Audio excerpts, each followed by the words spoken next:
if bad is stronger than good, sometimes eliminating bad does a lot of good, right? In other words, you have people who are doing well and you throw, a negative person in the group, that's going to really harm the group, right? Yep.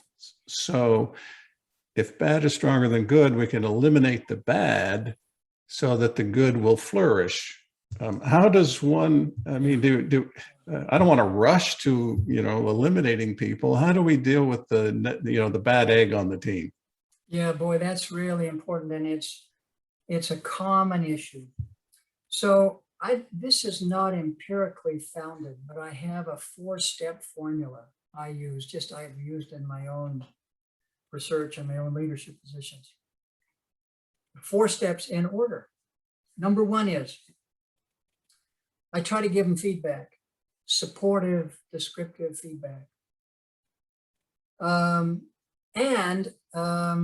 try to give them information that is helpful to them about what's going on.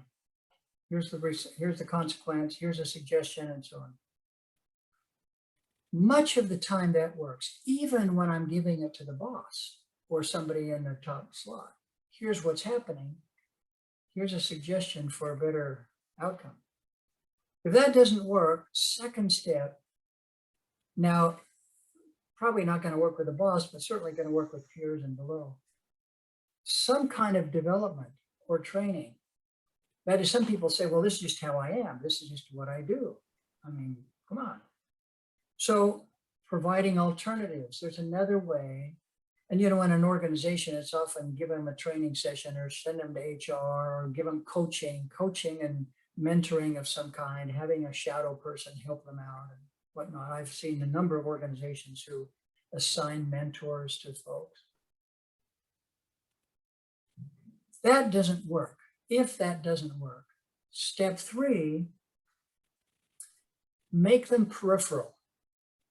Now, what does that mean? A number of times I've been with senior people who are running hospitals or running physician practices or clinics or something, and they'll say to me often, we've got this neurosurgeon, this cardiovascular specialist who's bringing all kinds of revenue into our facility. But this is an absolute jerk. He's offending the patient's families and no nurses will work with him. He's just toxic. I can't fire him because he's bringing so much revenue in, but man, he's really costing us a lot. So what do I do with him? Well, one option is put him over in a wing of that hospital, let him do surgery, give him a couple of Army nurses who punch back, let him do his surgery, but isolate the virus. Take the microphone out of his hand. Don't let him infect the rest of us. If that doesn't work, step 4, let them flourish elsewhere. That is, I don't throw them out with the garbage. I simply say, look, you're not flourishing here. We're not flourishing here. Let's help you flourish, but not here. It's not going to be here, but let me help you along to the next step. Now that's step 4, not step 1, as you've implied. And you know about this because you do this all the time. But there's a process where I never lose the motive that I'm going to try to help somebody flourish. And if I can't do it, let's have somebody else help them flourish. But I'm not just abandoning ever my commitment. Yeah, I like to say, if you're not seeking, always seek another person's highest good, no matter what you're doing.